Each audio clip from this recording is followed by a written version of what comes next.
Station road પરની દુકાનો તોડી પાડવામાં આવી। મનપાએ 13 દુકાનોને તોડવાની કાર્યવાહી હાથ ધરી છે। ડેપ્યુટી કમિશનરની આગેવાનીમાં જેસીબીથી દબાણ હટાવવામાં આવી રહ્યા છે। આ તમામ દુકાનોને અગાઉ નોટિસ આપવામાં આવી હતી અને 24 કલાકમાં દુકાનો ખાલી કરવા માટે અલ્ટિમેટમ આપવામાં આવ્યું હતું।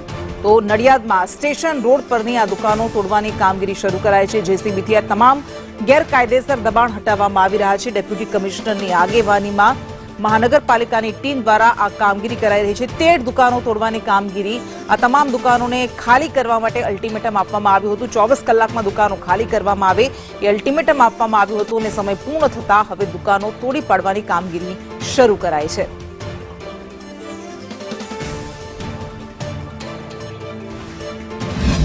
નડિયાદ મહાનગરપાલિકા દ્વારા હાલ સ્ટેશન રોડ પરની જે 13 દુકાનો તોડવામાં આવી રહી છે તેને લઈને દુકાનદારોનું શું કહેવું છે, સીધા તેમની સાથે વાત કરીએ। શું નામ છે તમારું, તમારી દુકાન કઈ હતી? અમારું નામ છે અર્જુનભાઈ ખુશાભાઈ વાઘેલા। મારી દુકાન આરકે ચા વાળાની ચાનો વ્યવસાય કરું છું।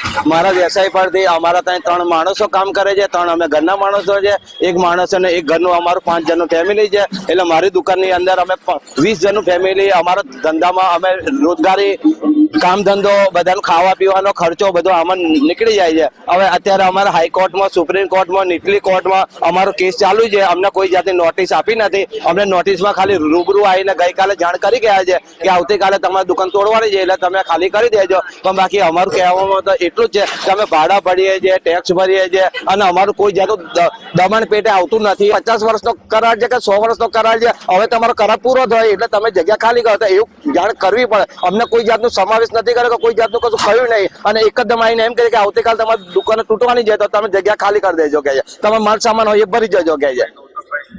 તો હાલ આ જે દુકાનદાર છે તે કહી રહ્યા છે કે તેમને કોઈ પણ પ્રકારની નોટિસ કે કોઈ પણ પ્રકારની જાણકારી આપવામાં આવી નથી। જ્યારે જે મહાનગરપાલિકા છે તેમના ડેપ્યુટી કમિશનર કહી રહ્યા છે કે આ હાઈકોર્ટમાં કેસ હારી ગયા છે, દુકાનોની મુદત પૂર્ણ થઈ છે અને હવે આ જે જગ્યા છે તે જગ્યા અને દુકાનો તોડીને તે જગ્યાએ સિટી બસ સ્ટેન્ડ બનાવવામાં આવશે, જેથી કરીને આ દુકાનો તોડવામાં આવી છે તેવું તેમનું જણાવવું છે।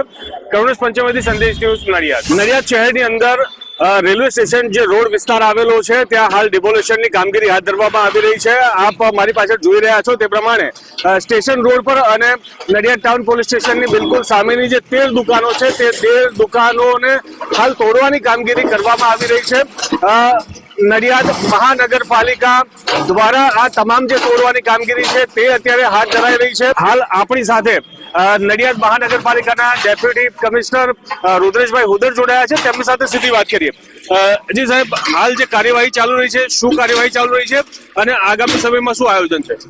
નડિયાદ મહાનગરપાલિકાની અહીંયા પહેલા ટાઉન હોલ આવેલ હતો, જ્યારે નડિયાદ નગરપાલિકા હતી ત્યારે એ ટાઉન હોલની જગ્યામાં જે તે સમયે દુકાનો આગળના સાઈડમાં ફ્રન્ટ ઉપર જ ભાડે આપવામાં આવેલ હતી, જેની મુદત પૂરી થઈ ગઈ છે। ત્યાર પછી તે રિન્યુ કરવામાં આવેલ ન હતી અને આ જે ટાઉન હોલની જગ્યા છે એના ફ્રન્ટ ઉપર જ દુકાનો આપેલ હોય, સમગ્ર જગ્યાનો કોઈ આપણે ઉપયોગ કરી શકતા હતા।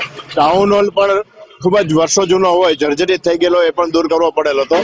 તો હવે અહીંયા બાજુમાં બસ સ્ટેન્ડ છે, રેલવે સ્ટેશન આપણે નવું બનવા જઈ રહ્યું છે, એવા સમયે લોકોની સુખાકારી વધે એટલા માટે આ જગ્યાની અંદર સિટી બસ સ્ટોપ બનાવવાનું, સેન્ટ્રલ સિટી બસ સ્ટોપ બનાવવાનું મહાનગરપાલિકા દ્વારા નક્કી કરવામાં આવેલ છે। તો જે રીતે જોવા મળી રહ્યું છે કે હાઈકોર્ટના ચુકાદા બાદ અત્યારે મહાનગરપાલિકા જાહેર થયા બાદ મહાનગરપાલિકાના કમિશનરના આદેશ મુજબ હાલ આ તમામ જે સ્ટેશન રોડ પરની 13 જે દુકાનો છે તે હાલ તોડવાની કામગીરી હાથ ધરવામાં આવી રહી છે અને આની જગ્યાએ અત્યારે સિટી બસ સ્ટેન્ડ બનાવવાનું આયોજન આગામી સમયમાં કરવામાં આવશે તેમ હાલ અધિકારી જણાવી રહ્યા છે। કરુણેશ પંચમથી સંદેશ ન્યૂઝ નડિયાદ।